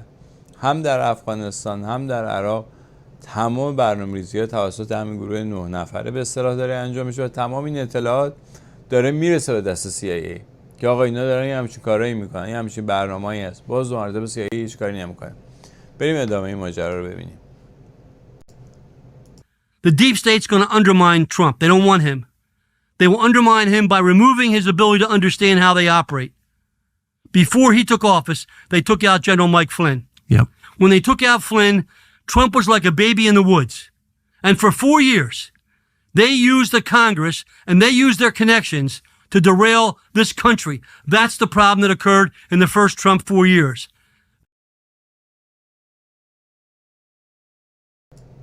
خب باز دو مرتبه اشاره مستقیم به دیپ استیت و اینکه ترامپ رو نمیخواستن و میخواستن، یعنی در دور اول گفتن که خیلی خب حالا که این بالاخره این خارج از خواست ما تونسته بیاد رئیس جمهور بشه، ولی ما اولا مایک فلین که به اصطلاح بازیگردون داستان بود و بلافاصله برایش پرونده میسازن و خونه نشینش میکنن و دور ترامپ هم یه سری به اصطلاح جمهوری خواهی که دست خودشون هستن و میچینن. برای همینه که ترامپ آدم ها رو اخراج میکرد. آدم زرنگی، آدم باهوشیه، میفهمه که دارن بهش خیانت میکنن، شروع میکنه یکی اخراج کردن. هم بعدا میرن بر علیه ترامپ کتاب مینویسن و از اون طرف هم رسانه های اصلی رو میندازن به جون ترامپ، شروع میکنن بهش حمله کردن. میگم من اون موقع یادمه که برنامه میذاشتم میگفتم که آقا من ندیدم به یه رئیس جمهور آمریکا اینقدر حمله بشه از صبح تا شب. اصلا هیچ انگار که این آدم هیچ کار درستی انجام نمیده، فقط داره کار غلط انجام میده. فقط دارن میگن آقا اینجا اینو گفت، یه تیکه از حرفشو مثلا به شوخی گفته که مثلا برین وایتکس بخورین برای اینکه کووید، به شوخی گفته. اینو کردن تیتر که آقا ببینید چه آدم دیوونه‌ایه که میگه برین وایتکس بخورین. آقا کدوم آدم دیوونه‌ای میاد میگه برین وایتکس بخورین؟ خب معلومه شوخی کرده و همونجا همه خندیدن. ولی خب خلاصه و چیزهای دیگه مثلا راجع به اینکه آقا این طرفدار سفیدپوستای افراطی هست و از این حرفا، همه رو یه تیکه از حرفاشو می‌بریدم میگفتم ببین اینجا اینجوری گفته. حالا این دفعه ترامپ دیگه خیلی حواسش جمع‌تره برای اینکه از این خوراک‌ها نده به دست رسانه‌ها. اینم برای همین گذاشتم که ببینین که واقعا این ماجرا واقعیت داره. و در ضمن همین آقای کورت ولدون هم برای دخترش براش پاپوشی درست میکنن که سال 2007 ایشون انتخابات رو ببازه به یه شخصی که اصلا طرف از کالیفرنیا میارن پنسیلوانیا و میشه رقیب انتخاباتی حوزه انتخابی آقای کورت ولدون هم پنسیلوانیا، یعنی از غرب آمریکا که برمیان شرق آمریکا که بشه رقیب انتخاباتیشو و خواسته انتخابات و بعدم میریزن در خونه دخترشونه دیگه. اون تیکا رو بذارم حالا این تیکا رو با هم بریم چون من کرده بودم فکر کنم وقتگیر ممکنه بشه. به هم گوش بدیم. And 3 weeks before my election, I get a call on a Monday morning that agents had appeared at my daughter's home at 7 a.m. And I didn't know what's that all about. And so I immediately said, cancel the TV ads. My daughter's more important than some TV ads for a campaign. And I didn't know whether she might have done something wrong. I didn't think she would have.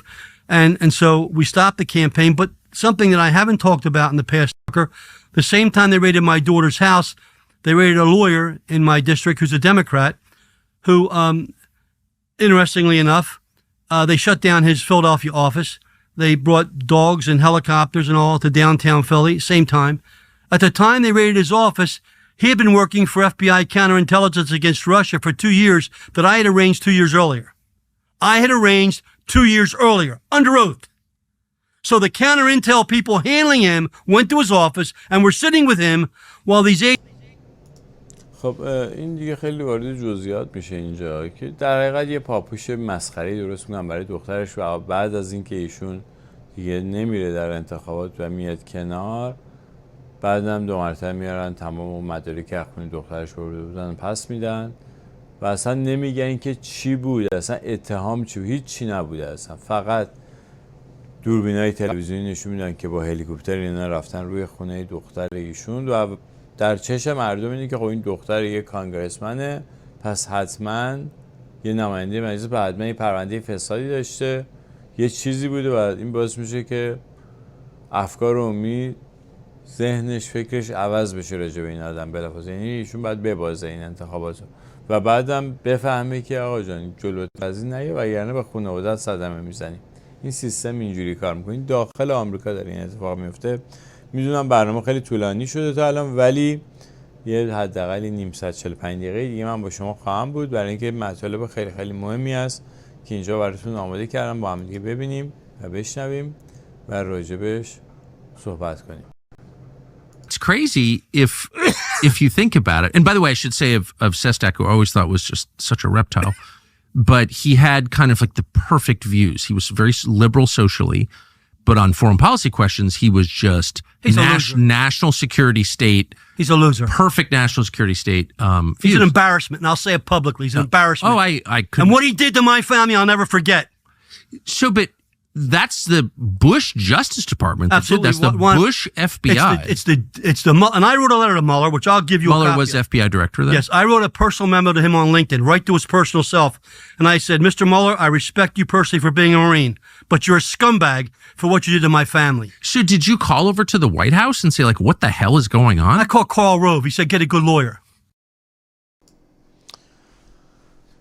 خب اینم به هر حال مسئله مهمی بود. اون کارل رو هم یه آدم یه اسکامبگ دیگه است که حالا دیگه من دیگه نذاشتم، خیلی طولانی میشه دیگه، من اینجا نذاشتم اونا رو. فقط اینا در دوره جورج بوش جمهوری خواه این اتفاقات افتاده. حالا بعداً معلوم شد اتفاقاً این ماجرای ریاست جمهوری مخصوصاً دوره دوم ترامپ دست خیلی رو کرد.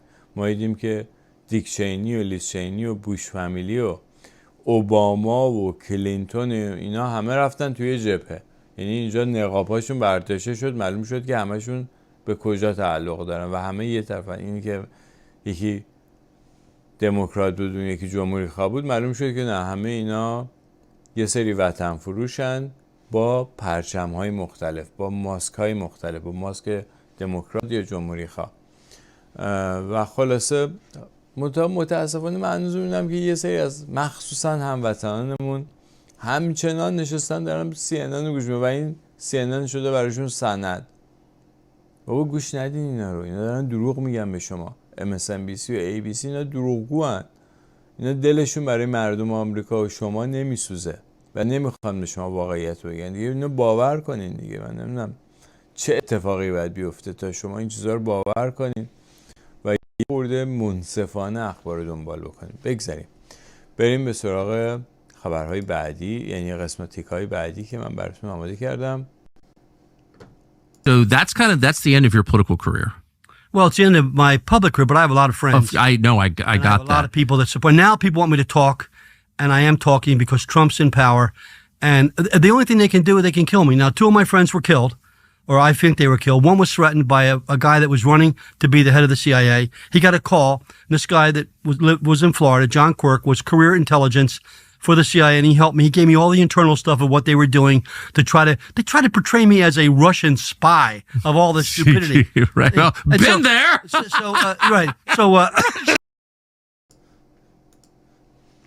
خب این چند تا نکته جالب داشته که این که گفتش که الان دوره ترامپ هست. من دوستای زیادی دارم که اونا از من خواستن که بیان حرف بزن. پس یعنی چی؟ یعنی که یه عده دیگه ای هستن که میخوان یه کارایی انجام بدن و اینجوری که الان اینا دارن راجع به این موضوع صحبت میکنن، یعنی که میخوان تا آخرش برن و قرار یک سری آدم خاطی رو دستگیر بکنن و کلن از سیستم سیاست و تصمیم گیری و قدرت آمریکا بذارن کنار و صاحبانشون و حتی اون ثروتمندانی که پشت سر این هستن چون دارن کارهای وحشتناکی میکنن، کارهای ضد بشری، ضد میهنی انجام میدن و اینا باید دستشون کوتاه بشه قدرت.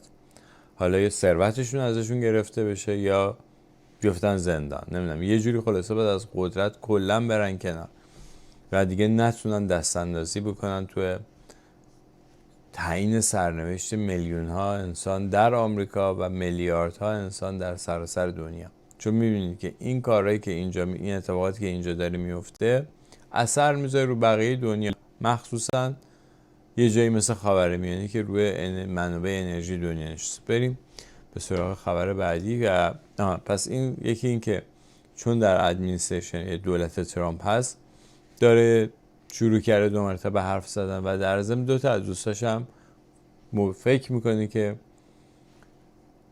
کشته و گفتش که من اینکه منو بکشم من حرفام میزنم و اون 2 تا از دوستاشم که کشتنم جالبه. الان ما هم اون داستان رو هم بشنویم. So Quirk called me and said, "You won't believe who I got a call from." He told me the guy's name. He said, the guy said to me, why are you helping Kurt Weldon? And John Quirk said, because Kurt Weldon's a patriot. The guy slammed down the phone. That guy's a multimillionaire in New York right now. Multimillionaire. Made his money off the backs of the American people. What happened to your friend? You think he was murdered? I think he was given they both had fast-moving cancer. And that's a typical process that the agency uses overseas when they want to get rid of somebody. I'm aware of that. Most people are not aware of that. خب اینم جالب بود که این دو دوستی که کشته شدن میگه چرا فکر میکنی اینا رو کشتن؟ میگه به خاطر اینکه سرطان پیشرونده گرفتن و خیلی سریع سرطانشون پیشرفت کرد تا کشتشون و این روشی که این ایجنسی که همون CIA باشه داره استفاده میکنه ازش، مخصوصا در خارج از آمریکا از این روش استفاده میکنن. به هر حال این هم به نظرم نکته جالبی بود. دیگه اینا تئوری توطئه نیست، اینا چیزایی که دیگه آدمای معتبر درست حسابی دارن میگن، تا بلاهایی که سر خودشون اومده دارن صحبت میکنن و اینی که الان دارن راجع به صحبت میکنن به نظر من خودش معنی داره، یعنی که قراره یه اتفاقای خیلی مهمتری بیفته و قراره که این داستان بره جلو، قرار نیست همینجا بمونه، در حد همین حرف زدن بمونه. قسمت بعدی رو با هم میشنویم که دیگه از الان به بعد راجع به خود مسئله 11 سپتامبر و اینکه چطور این مسئله پنهانکاری شده در آمریکا، چرا دنبالش نگرفتن، راجع به اینه میشنویم. What I'm seeing bothers me to the core of my body, that 9/11 did not happen because a group of hijackers got control of some planes. First of all, I have confirmed that two of the hijackers that were on one of the planes in New York were working for the CIA. They were on the CIA payroll. And that was confirmed to me by someone in writing from one of our agencies, and I have that letter. So two of the people involved were actually working for the CIA in one of the planes. I know that. And they lost control of them. And there were reprimands against those agency people after the fact. Second, I know the intelligence, they tried 3 times to transfer the information about information that could have prevented 9/11. That's fact. To the Justice Department. And I have the name of the person that at the Justice Department they contacted, and she was told to cancel the meetings. اینا خیلی اطلاعات مهمی هست، یعنی که 2 نفر از اون هواپیما دزدا اصلا روی برگه حقوقی CIA بودن و از CIA حقوق میگرفتن. خیلی مهمه این مسئله، یعنی اتهام بزرگیه. یعنی اگه ایشون نتونه این اتهام ثابت بکنه بعد اعدام بشه، میذارن زندان. و حتما مدرک داره که گفت داره مدرک، روی رایتینگ دارم، اینا رو همه نوشته شده، داره سند داره و اینی که الان داره راجع به این صحبت میکنه، یعنی قراره که اینا این سندها در دادگاه‌هایی عنوان بشه، مطرح بشه، به خاطر اینکه یه سری گفتم یه عده‌ای هم هستن این طرف قضیه که میهن پرستن، با وجدانن، نمیخوان این اتفاقا بیفته، میخوان جلوی این اتفاقا رو بگیرن و همونجوری که دیدین یه بخشی از این پیوند خورده، مستقیما گره خورده به سرنوشت ما در ایران. یعنی همون جور که مردم آمریکا نجات پیدا میکنن از این سیستم، مردم ایران، مردم کل دنیا و مخصوصا مردم خاورمیانه هم نجات پیدا میکنن از دست این سیستم. امیدوارم وقتی که این جنگ به جای خوبی که ما میخوایم برسه. واقعا این اصل جنگ داره تو آمریکا اتفاق میفته، نه در اوکراین، نه در ایران. اصل جنگ داره اینجا اتفاق میفته. ادامه میدیم با هم و راجبه این مسئله 11 سپتامبر خیلی مهمه. حالا با هم ادامه میدیم، صحبت‌های جالبتری هم داره. So what I did, the report was being released in the Ways and Means room of the Cannon building. I went over, I sat in the front row to be the first one. Lee Hamilton and Tom King were up there. Good people. I don't blame them. Yeah. It wasn't them. It was the staffers that controlled this. It wasn't the commissioners. This is a Zelikow guy. That's right. Zelikow and Gorelick. And Dieter Snell. Dieter Snell was a staffer working for them. Jamie Gorelick, who was a Clinton DOJ. Appointee who wrote the firewall memo that said you can't transfer military intelligence to civilian law I enforcement. think Bill Kristol's cousin, too, unless I'm misremembering that. Maybe that's the case. So I I sat in think the front that's row and I said, Lee, why did you not allow me to testify? And he said to me, well, Congressman, you know, we had a lot of people that wanted to testify. Now I'm the representative of all the firefighters in the country. I'm the point person for the firefighters. Yes. I'm a firefighter and a fire chief. I've been at the Trade Center in 93. I've been there in 9/11, and they would not let me testify.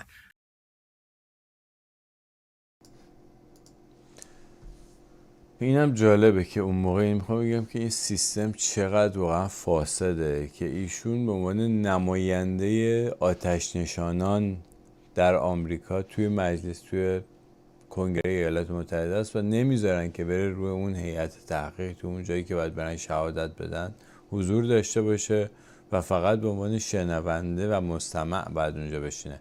نمیتونه خودش اونجا جز کسایی باشه که سوال جواب میپرسه، که میخواست باشه که نذاشتن، گفتن نه نمیشه بیای.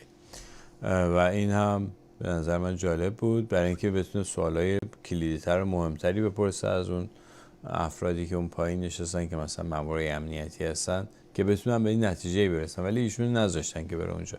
که من فکر می‌کنم اینم برای ثبت در تاریخ مهم بود که بهش اشاره بشه. و قسمت بعدی I would have said that we caused this. What do you mean? With the intelligence, I have the evidence that we could have stopped this. Not me. Louis Freeh said that. Based upon what I came out with, Louis Freeh's op-ed in the Wall Street Journal, which I can give you a copy of, said the 9/11 Commission was an incomplete investigation. And he also went on Good Morning America and said the same thing. They try to blame Louis Freeh because Louis Freeh had left the FBI the year before 9/11 happened. So he was their scapegoat. And to this day, I think Louis is very upset over that. Yeah.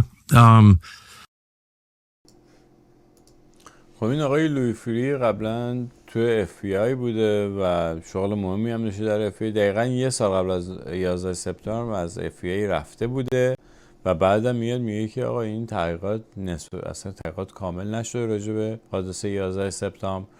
و آقای کورت ولدون و بسیاری دیگه از کسانی که روی این مسئله تحقیق کردن و آدمای میهن پرست و با وجدانی هستن گفتن آقا اصلا این کار توسط خود آمریکا انجام شده. یعنی اینکه ما میتونستیم جلوشو بگیریم، ما خودمون هدایت کردیم تا این اتفاق بیفته.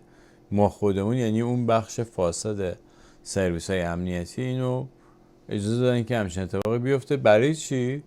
برای اینکه بعدش برن به دو تا کشور حمله کنن، بعدش برن چند تریلیون دلار خرج بزنن دست آمریکا و اون منطقه رو به هم بزنن و ممکنه شاید یه امکانی هم پیش بیاد برای اینکه حمله اتمی هم به ایران بکنن و کلا ایران از بین و کل خاورمیانه رو خالی از جمعیت بکنن. ببینید حمله اتمی به ایران یعنی که شمایی که ایران رو دوست داری، ثروت هم داری، میتونی هم بالاخره این شرایط هم تحمل کنی تو ایران بمونی، ولی وقتی اونجا تشعشعات اتمی باشه نمیتونی تو ایران بمونی هر چقدر هم ثروت داشته باشی. بعد چیکار کنی؟ بعد بلندشی بیای بیرون. و دقیقاً این چیزی که این سیستم میخواد که اونجا رو خالی از جمعیت بکنه.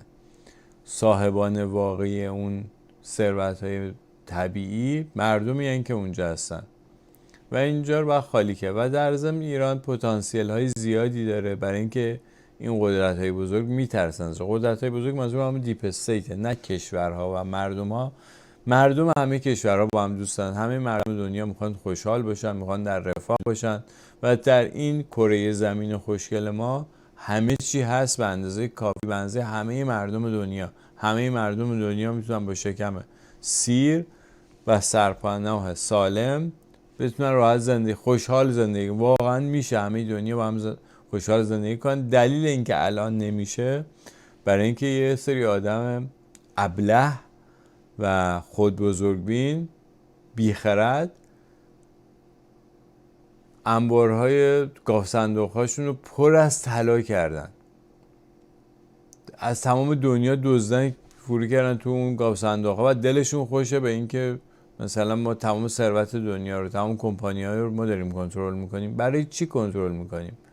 برای اینکه همینجوری این سیستم رو نگه داریم، به این شکل اداره کنیم، به این شکلی که می‌بینید هم داره محیط زیست از بین میره، هم داره تهدید جنگ هست، هم مردم گرسنه‌اند، فقر. هیچ جای دنیا مردم خوشحال نیستن. حتی یه زمانی حالا در اروپا و آمریکا مردم راحت داشتن زندگی میکردن، ولی الان اونجا هم میبینین که چقدر تظاهرات و اینا میشه، اونجا هم مردم خوشحال نیستن. و این ثمره و دستاورد این سیستم، همون بیخردانی که صاحب ثروت‌های زیاد و در نتیجه قدرت بزرگ هستن.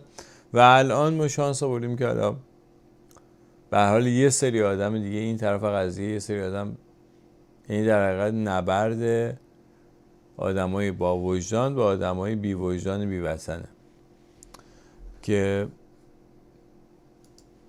به جاهای باریک رسیده دیگه. بعد تکلیف معلوم میشه در آینده به زودی. I would have said that we caused this. What do you mean? We With the intelligence, I had the be evidence. like building 7. I'd be like, shut up, wackos. And then if you just sort of look at it, you're like, well, that is very weird, actually. No plane hit that building, and it. Does this happen a lot when buildings catch fire? Right. Okay. Besides being a firefighter, I worked for the INA, largest insurance company in North America. I was responsible for training their fire protection, arson people for 18 years. That doesn't happen. You never have a 47-story building just collapse, which this did. Even Donald Trump, I have a tape of him speaking on 9/11, and Donald Trump, which I'll give you a copy I've seen it. Yeah. in his own words, says that's controlled demolition. Yeah. I mean, it certainly looks that way. I mean, look, I don't know. See, here's what they did. They brought in NIST. They brought in NIST to do a report. Can you tell us what NIST is? NIST is the National Institute for Standards and Technology to do an assessment. Now, they're like any other federal agency, and there are good people there, but there are people that want their jobs and want their careers, and they're not going to rock the boat. And they came out with a report that's hogwash. The University of Alaska, which is a very credible engineering department, did a full refutation of the NIST report, saying it's full with gaps and full with inaccuracies and areas where they did not get the right information. Let me just say this to you. خب یه ساختمونی نزدیک این دو تا ساختمون، دو تا ورلد ترید سنتر، دو تا برج، یه ساختمون 47 طبقه. این 47 طبقه ساختمون بزرگه. من برای دوستانمون که در ایران، الان بلندترین ساختمون ایران 40 طبقه است. ساختمون بانک صادرات در خیابون بهار فکر می‌کنم هست، 40 طبقه است. این یه ساختمون 47 طبقه میاد پایین چند ساعت بعد از این که اون دو تا ساختمون میان پایین. یه دفعه ساختمون 47 طبقه دیگه هم میاد پایین که حالا من ویدیوشو براتون تهیه کردم میذارم اینجا. این ساختمون هست، ساختمون بسیار بسیار بزرگی که یه دفعه میاد پایین و بعد یه گروه به اصطلاح مهندسی باز دو مرتبه مال دولت میره اونجا تحقیق میکنه، میگه بله این در اثر این که اون دو ساختمون رو پایین، فشار اونا باعث شده که این ساختمون هم بیاد پایین. و بعداً دانشگاه دیگه و چندین دانشگاه دیگه میان تحقیق میکنن، میگن نه این ریپورت درست نیست و این خراب شدن این ساختمون یک تخریب کنترل شده بوده، دقیقاً بمبگذاری شده. و حالا من تحقیقات کاملی نکردم روی این، ولی این ساختمون مهمی است، توش مدارکی بوده راجع به تحقیق روی یک دزدی و فساد 20 تریلیون دلاری که از فدرال رزرو شده یا توسط فدرال رزرو انجام شده از دولت آمریکا. مدارکی در اون زمینه بوده که همه اون ساختمون هم میاد پایین و اون ساختمون هم خراب میشه و میچسبوننش به این دو تا ساختمون، به این ورلد ترید سنتر. و در حقیقت اصلا برنامه این بوده که همه این مدارک از بین بره. به هر حال این هم یکی از اون موضوعات مهم هستش که به نظر من در ماه‌های آینده، فکر نمی‌کنم حتی به سال برسه، افشاگری‌های بیشتری خواهد شد و شواهد بیشتری مشخص خواهد شد تا بتونن در حقیقت دارن مدرک جرم اون دیپ استیت رو کامل میکنن برای اینکه درست حسابی یقه اینا رو بگیرن. به نظر من اینجوری داره میره جلو قضیه. البته ببینیم چی میشه. That's you cannot trust the federal agencies. Obviously. Of course. That's obvious now. But tell us, like, from an engineering perspective, like, what you had 3 buildings come down, sort of collapse in on themselves, implode, it looked like. And like a lot of people have said, many credible, non-crazy people have said that was controlled demolition. Was it? Well, when I got up there the day after, I had been in the Trade Center at the restaurant on the top several times. There's no way those 2 buildings could have collapsed into what they were there. Something had to happen. Was that obvious to you immediately? Yeah, absolutely. Because, you know, and they were looking for other firefighters like Ray Downey and the 342 others that were trapped and eventually vaporized. So something happened. Whether there's a high explosive material, I think it's called fermite, that is used to explode metal and steel and vaporize it. Those tests were never done on that. There were some limited tests that found that there was some evidence of that, but the whole thing never was subjected to the kind of investigation that would be warranted when 3,000 people die. I mean, when you have 3,000 people die, you would think it would be a full massive investigation, not going after 9/11, obviously, but what happened to the buildings and why'd they come down? They're the only high-rise buildings in the world that have ever come down from an airplane hitting them. And those buildings, I read the report from the architect who designed them. They were designed to withstand an airplane hitting the building and standing tall. خیلی مهمه این اطلاعات. اینی که میگه که اصلا این طراحی این ساختمان طوری بوده که اگه حتی هواپیما بهش بخوره این نریزه پایین. قشنگ مشخصا برای این طراحی شده بوده، چون بلند بودن خیلی احتمال دادن که شاید یه هواپیمای اشتباهی بیاد بخوره بهش و گفتن حتی اگه هواپیما بهش بخوره بازم این ساختمان پایین نمیاد و این به هر حال حتما کنترل شده بوده. این خراب شدن حالا در راجع به این صحبت میکنه که بعد تحقیقات بیشتر دقیق‌تری بشه. تا الان نشده، واقعا رسانه ها پوششی ندادن. همین رسانه هایی که دائما از صبح تا شب دارن مسئله درست میکنن، میگن آی چرا نمیدونم فلان کسک رو شما اخراج کردی از آمریکا. از صبح تا شب دارن راجع به این ریپورت میدن که ترامپ ضد مهاجره و یک مهاجر رو اخراج. اصلا نمیگن که آقا این یارو مهاجر غیرقانونی بوده، این عضو یک گنگ خطرناک MS-13 بوده، عضو بوده.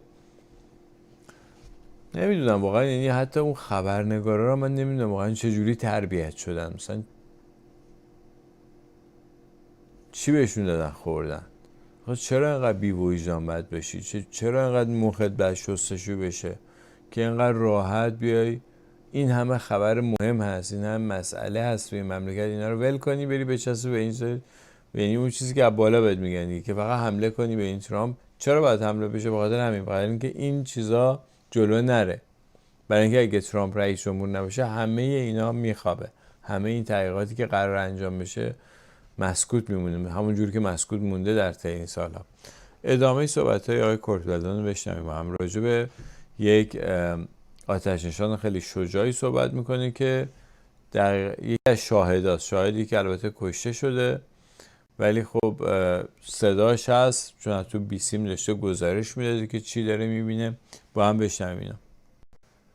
Okay, Oriel Palmer was one of the most inspirational battalion chiefs in New York. FDNY, who immediately, in very good shape, had a family, a couple of kids, went into the building as soon as they got on the scene, took the elevator up to the 40th floor, got off the elevator, and you can hear him on the comm system say, I'm here, 40th floor, we're going to start walking up the stairwells. Every 5 floors, he radios back to communication. I'm on the 50th floor. Everything's okay. We're on floor 60. Everything's okay. He's going up. Every so many floors, he gives a report. He reaches the 78th floor, the floor of impact. He comes out of the stair tower, and as clear as you listening to me here, and I know I get passionate and I apologize to your listeners for that. He says, we're on floor 78, the floor of impact. We've got 2 fires and we can handle them. 1 minute later, the whole building collapses. That's not normal. That is not acceptable. خب اینم خیلی به نظر من مدرک جالبی هست راجع به این که تا طبقه 78 که طبقه که هواپیما خورده بهش میره بالا، تا هم بیلدینگ اولیه میره بالا، تو ساختمان اولیه میره بالا و میگه که همه چی اوکیه و تازه اینجا رو هم ما میتونیم کنترل کنیم، درست کنیم. و یه دفعه صدای انفجار میاد و ساختمان میاد پایین و ایشون هم کشته میشه متاسفانه. این آقای اوری پالمر که یه آتش نشان کار درست نیویورک بود، ایشون هم صداش هست. الان یه اشاره میکنه به یه فیلم مستندی که ساخته شده به اسم براوو 7 و ایشون گفت اگه با من مکاتبه بکنید من این فیلم براوو 7 که خود آتش نشان ها ساختن راجع به این ماجرا رو براتون میفرستم. من این فیلم رو تونستم تهیه کنم خودم از طریق بیت کیوت، توی یه سایت دیگه مثل یوتیوب هست به اسم بیت کیوت، من از اونجا تهیه کردم این فیلم رو و اونجا داره نشون میده تو اون فیلمه که چقدر مثلا ساختمان‌های مختلف و در جاهای مختلف دنیا، ساختمان‌های بلند که آتش سوزی های شدید مثلا ساعت ها آتش سوزی شده توش ولی ساختمون پایین نیومده. مثلا 10 ساعت توی ساختمون تمام ساختمون آتش گرفته ولی ساختمون پایین نیومده. یعنی اینی که میگن نمیدونم تیراهنا شل میشه، لق میشه، بلند میشه، این همش ساختگیه، نه بمب گذاری شده. این نمونه ایرانیش هم همون پاساژ پلاسکو بود دیگه، اونجا بمب گذاری شده آوردن پایین ساختمونا، اونم بر اثر آتش سوزی ساختمون نیومد پایین. اینجا هم همینطور، اینجا هم به هر حال ایشون بهش معتقده که 100% بمب گذاری شده توش. اون فیلم یعنی ایشون نیست، یه تعداد زیادی از مهندسا، آتش نشانا و حتی سیاستمدارا معتقدن که بله این ماجرای حساب شده و برنامه‌ریزی شده بود. فیلم ویدیوی بعدی رو که واسهتون آماده کردم ببینیم، راجع به اصطلاح دیگه مهر پایان هست به کل ماجرا. 9/11 is only 24 years ago, and I have all the information. I have the firefighters ready to go. I have the tapes of the firefighters and what they saw and heard. I have all the architects and engineers and all their 3,000 of them risking their careers. I have the lawyers. I have the families. Everybody's ready to go. All Trump has to do is name a new presidential commission. Let them do the investigation. We'll give them all the material, and then we'll show the country that we will not allow these people to commit these kinds of they're not even unscrupulous. They're outrageous and scandalous and traitorous acts against our nation. Imagine planning to kill American people. I can't begin to think of that. خب اینجا هم در حقیقت گفتش که ترامپ همچین میخوان که یک هیئت تحقیق جداگانه از نو ساخته بشه. همه مدارکم من دارم، همین آقای کورتولدو میگه من همه مدارکم دارم، تهیه کردم، جمع‌آوری کردم و این هیئت جدید درست بشه و ما بریم حقیقت رو پیدا بکنیم که دقیقاً چه اتفاقی افتاده. تقریباً مشابه کاری که الان رابرت کندی داره در وزارت بهداشت میکنه.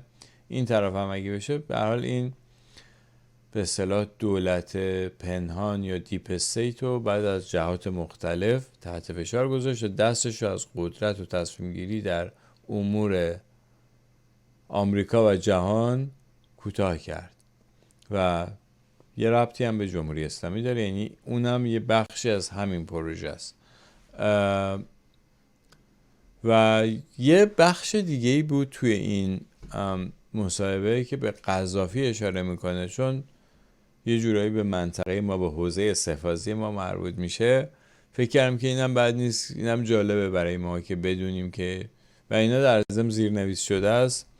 دوستانی که فقط دارن فایل صدا میشنون و الان متوجه صحبت‌های آقای کوردولدون نمیشن، بعد من برم ویدیوها رو نگاه کنن. حالا من خود این کلیپ‌های زیرنویس شده رو سعی میکنم تو تلگرام اپوزیت منتشر بکنم، میتونید اونجا هم ببینید 2 مرتبه همین ویدیوها رو. اینم با هم راجع به قذافی هم بشنویم، جالب بود. Libya. We were the ones that caused Gaddafi's death because Hillary Clinton played a game over there, and I was the one that went over there during the war. Gaddafi asked me to come over. I took a Biden staffer and a Bush staffer and a film crew leader from ABC One in New York, Larry Menti, with me, and a cameraman because I didn't want the CIA to set me up. I hand carried the letter back from Gaddafi offering to resign. The U.S. didn't want him to resign. They wanted to kill him. Why? Because Gaddafi, and I met him 3 times. I took Biden on my second trip to Libya, by the way. He went with me when I spoke to the whole country. At every meeting I had with Gaddafi, he wanted 2 things. He wanted to unite the African continent into a group of nations economically, like like the European economy. He wanted to base it on the gold standard. And the U.S. and Europe didn't want that. And the other thing is they wanted control of his oil, and they wanted control of his sovereign wealth. So Gaddafi had to go. That's outrageous, and it's wrong. Yeah, but that I think sounds right to me. I mean, خب قذافی رو هم به خاطر اینکه می‌خواسته سیستم اقتصادی جدید در آفریقا درست بکنه و یا عالم من شنیده بودم که طلاهای زیادی رو هم خریداری کرده بود و اونجا گذاشته بود و در ضمن نفت، گرونترین نفت دنیا نفت لیبی هست برای اینکه خیلی نزدیکه به کشورهای مصرف کننده و کیفیت نفتش هم خوب هست و خلاصه به این دلیل بعد قذافی رو ردش میکردن و در ضمن هم بهتون میگم که قذافی رو هم خود CIA سر کار به قدرت رسونده بودش در لیبی و برای همین بود که زمانی که پروژه انقلاب 57 توسط CIA برنامه‌ریزی شد یه لنگش توی لیبی بود. اون کتاب جعفر شفیع زاده توضیح میده توش و اگرم الانم هست عکسایی که مثلا خامنه‌ای رفته لیبی با قذافی عکس داره. یه قسمت داستان به لیبی بسته و خیلی کمک میشه از لیبی، هم کمک مالی میشه، هم اون موقع هنوز این حزب الله لبنان و اینا اینجوری درست نشده بود. خیلی از تروریست‌ها رو از لیبی میارن برای اینکه کمک بکنن، برای اینکه به اصطلاح این به جای انقلابیون جا بزنن که حمله کنن پادگان‌ها و این ورانور. حالا کار ندارم. این خلاصه اینجوری انجام شد داستان.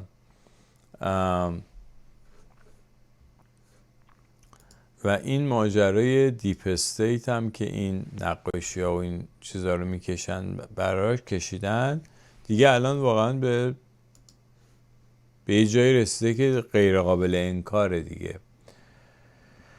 به هر حال این حکومت وطن فروشان امیدوارم تموم بشه و این بستگی به ما داره. ببینید این آقای کورت ولدان تسلیم نشد، اومد گفت نه من وجود دارم، خود باوری، همون چیزی که دکتر نوذری همیشه میگه، منم یک کسی هستم، نه من قبول نمی کنم اینو، من با این 2000 پول راضی نمیشم، من وجدانم نمیپذیره، من وجود دارم، خودم میرم جلو تا هر جا که بشه.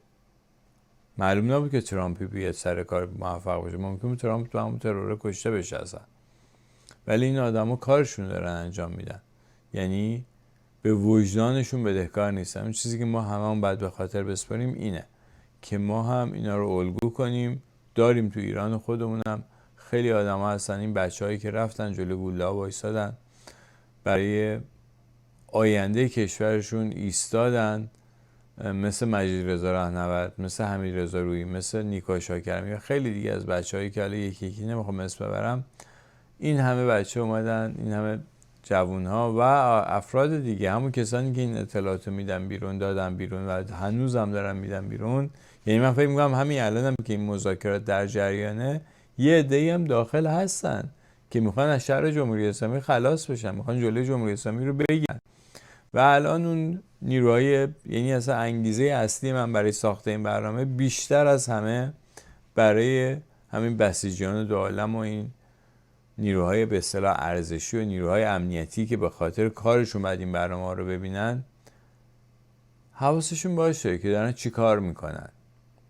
شما بازیچه این، یک کس دیگه بازیگردون، یک کس دیگه. خامنه‌ای هم بازیگردون نیست، خامنه‌ای خودش یه مهره‌ای تو دست یه سری آدم دیگه که اینجا تو آمریکا هستن و از اینجا داره ماجرا میچرخه و الان هم حالا یه فرصتی فراهم شده که ما بتونیم از شر این کابوس، از این سرنوشت شوم خلاص بشیم. گفتم برنامه اینا حمله اتمی به ایران بوده، برای همین بود که اسرائیل انقدر دنبال این بود که به مراکز هسته‌ای ایران حمله کنه و ترامپ هم جلوشون رو گرفت، برای اینکه این شروع جنگ اتمی بشه. جمهوری اسلامی بمب اتم داره، تو اون کتاب کاندان تو ترور هم توضیح میده که بمب اتم مثلا همون سالهای 2003 2004 اینا از کره شمالی گرفتن، خریدن، در حقیقت هم بمب خریدن، هم اون به اصطلاح دستگاه‌های غنیسازی برای رسیدن به بمب هم تهیه کردن و در ضمن تمام ماجرای نیروگاه و سوخت نیروگاه،